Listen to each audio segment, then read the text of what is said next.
ò fi ìgbà kankan gba owó kọ́bẹ́ tàbí gba owó àbẹ̀tẹ́lẹ̀. Ọ̀gá àgbà iléeṣẹ́ ọlọ́pàá ló fi ọ̀rọ̀ ìyànjú yìí léde.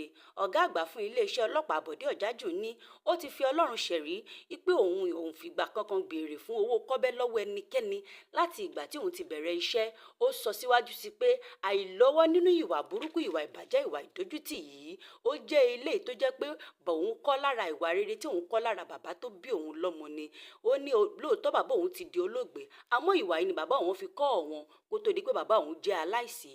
Ó fi ọ̀rọ̀ yìí léde nígbà tí ó ń sọ ìyànjú ní ilé ìjọsìn St. Martin's Catholic ní ìlú Abẹ́òkúta.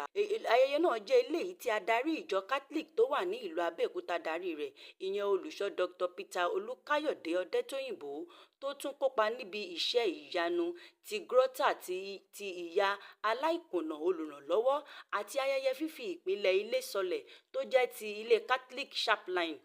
Àwọn ọlọ́pàá tó wà ní ìkàlẹ̀ ó pọ̀ gan-an ni. Lára wọn ni ACP Gloria Otonko, ikọ̀ ti ACPX àti àwọn mìíràn tí ó wà ní ìkàlẹ̀ níbi ayẹyẹ náà láti bu ọlá fún ìjókòó yìí.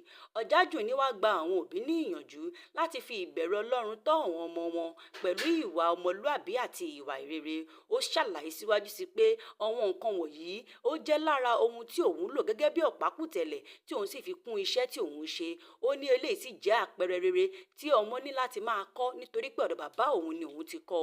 Ó wá mú àpèjúwe wá pé kí bàbá òun tó kú, ó ní ìgbà kan tí òun yá owó ní alájẹṣẹ́kù tó jẹ́ ti ọlọ́pàá láti fi bá bàbá òun tún ilé rẹ̀ ṣe.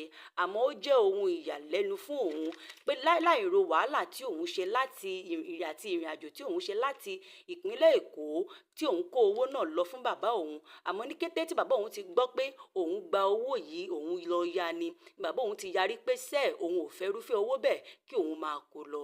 Ó ní lẹ́yìn èyí ni òun wá kọ́ irú nǹkan báyìí lára bàbá òun tí ó sì jẹ́ nǹkan tó jẹ́ pé òun náà ti ń lò láti ìgbà yìí wá láti fi tukọ̀ ìgbésí ayé òun. Kò ṣàì tí wá ràn àwọn òbí létí pé ọmọ tí a bá ti fi ìwà rere kọ́, ó jẹ́ nǹkan tó jẹ́ pé wọ́n máa lò títí ọjọ́ ayé wọn tí á sì jẹ́ kí ìrìn àjò ayé wọn kó yá pẹ̀lú. Mi ò fi ìgbà kankan gba owó kọ́bẹ́ tàbí owó àbẹ̀tẹ́lẹ̀ lọ́wọ́ ẹnikẹ́ni o láti ìgbà tí mo ti gba iṣẹ́ ọlọ́pàá. Bọ̀dé Ọ̀jájù ní tí ó jẹ́ ọ̀gá àgbà fún iléeṣẹ́ ọlọ́pàá ní Ògùn ni ó sọ bẹ́ẹ̀.